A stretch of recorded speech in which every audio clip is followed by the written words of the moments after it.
Mukhang dalawang impeachment ang ating babantayan ngayong taong ito.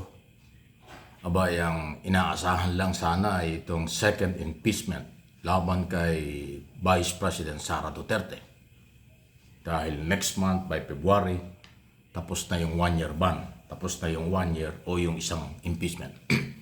Bawal po kasi sa saligang batas ang dalawang impeachment sa loob ng isang taon. February 6, expired na yung 1 year. So, pwede na ulit. At yan ang gagawin ng civil society. Mag-file ng bagong impeachment laban kay Sara Duterte sa Confidential at Intelligence Fund at di umani korupsyon nung siya ay sekretary ng Department of Education. Yan yung inaasahan natin. Pero ngayon, mayroong isang congressman na oposisyon, Congressman Igay Erese ng Caloocan City. Aba, ang sinasabi niya, hindi ko alam kung publicity lang or for media only. Sabi niya, dapat ding mag-file ng impeachment laban kay President Bongbong Marcos. Kaugnay daw po nitong iskandalo ng graft and corruption. Lahat ang pinag-uusapan, betrayal of public trust. Ayun. So, sa tingin ninyo, tama ba ito? Kung yung presidente at vice president parehong sasalang sa impeachment, eh anong mangyayari? Ay alam naman natin may political issue yan. Yung mga anti-Duterte, ang tingin nila, guilty si Sara Duterte sa Confidential Intelligence Fund at korupsyon. Ito namang grupo na Erese, na hindi ko alam kung sino susuporta sa kanya, ang tingin niya ay may pananagutan din si Pangulong Marcos sa nabulgar na korupsyon. Pero itong issue kay Pangulong Marcos, medyo nalalabuan ako rito. Kasi wala naman pong tahasan na nag-aakusa at ebidensya na ang Pangulo ay may kinalaman sa graft and korupsyon. Dahil ang matibay na pagpapatunay dyan, siya nga yung nag-expose, siya yung nagpatigil, siya yung nagpaimbestiga at nagsabi na kahit sino'y dapat managot, ipakulong, kumpiskahin ang mga kayamanan at nakaw na yaman. Actually, nagbuo pa nga siya ng Executive Order number 98. Binuo ang Independent Commission for Infrastructure. So, hindi lang sa salita, hindi lang sa gawa, dokumentado, may utos ang Pangulo labanan ng korupsyon. Pero ang tingin nitong Caloocan congressman, may pananagutan pa rin ng Pangulo. So, kung ganyan, edi ipail mo, sige, subukan natin. Tingnan natin kung gagalawin ito ng Kongreso at kung saan naaabot. Congressman Erese, kung for publicity, interview, or media lang itong iyong ginagawa, ay basura yan. Ngayon, kung meron kang dokumento, ay di ipail mo. Total, sa ilalim ng saligang batas, talagang ang impeachable official ay sa impeachment lang. Lalo ng Pangulo. May immunity yan sa korte. Si Sara Duterte walang immunity sa korte. Pero impeachable official. Yeah. Kaya makikita mo yung mga galaw, ano ha?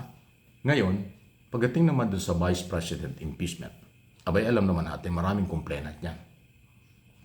Dahil unfinished business, betrayal of public trust. Kasi talaga namang binigay yung pagkakataon ng Kongreso ng nakaraang taon. At noong 2024 pa, kay Sara Duterte ipaliwanag saan ginamit ang Confidential at Intelligence Fund.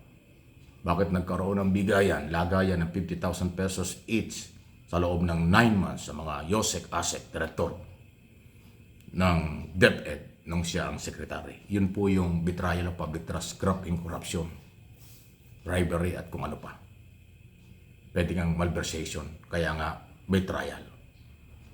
So kung ikukumpara natin sa aking sariling opinion, ang ebidensya laban kay Sara sa impeachment o ebidensya umanong laban kay Pangulong Marcos, ay lahat tayo entitled na magsuri at magpahayag tungkol dyan. Kaya kayo mga kababayan kong Pilipino, Luzon, Visayas, Mindanao, ating mga followers, subscribers dito sa aking mga channel, saan kayo maniniwala? Sa impeachment laban kay Sara Duterte o itong impeachment naman na gustong gawin ng Caloocan congressman?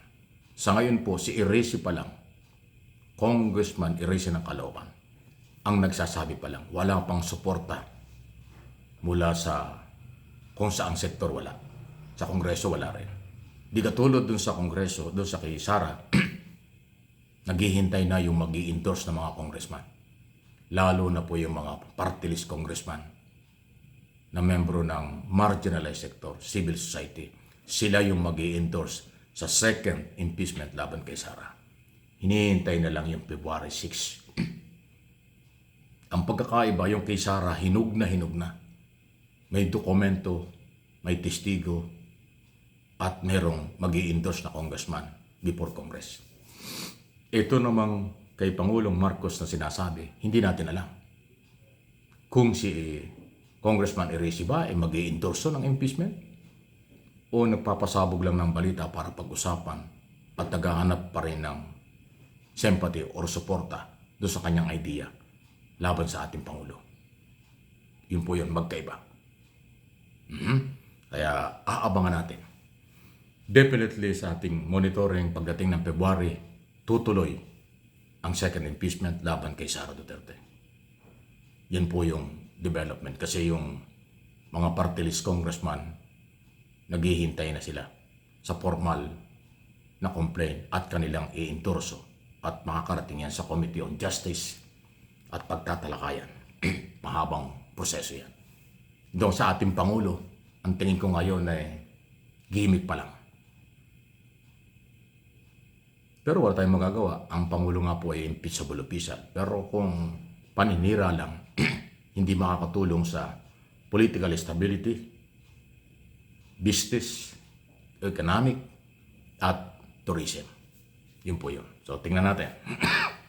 Masyadong parang makulay itong ating 2026 na taon.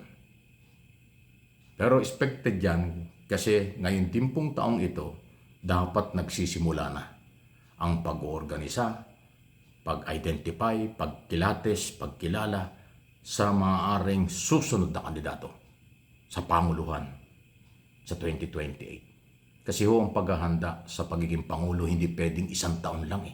Actually kung ngayon ka lang magde-declare, late na. Maliban lang kung hindi ka nga nananahimik ka nga pero nakaprepare ka naman sa mga programa. Okay lang yun. Kasi kailangan kilalanin na ngayon pa lang sino ang karapat-dapat na kandidatong maging Pangulo at pumalit kay Pangulong Marcos sa 2028. Kaya magrarambol yung impeachment, political, paghahanda para sa presidential election, political, pero wala tayong magagawa dahil meron tayong eleksyon na palapit na ng palapit. 2 taon na lang, mahigit. Kampanya na. 2 taon kampanya na.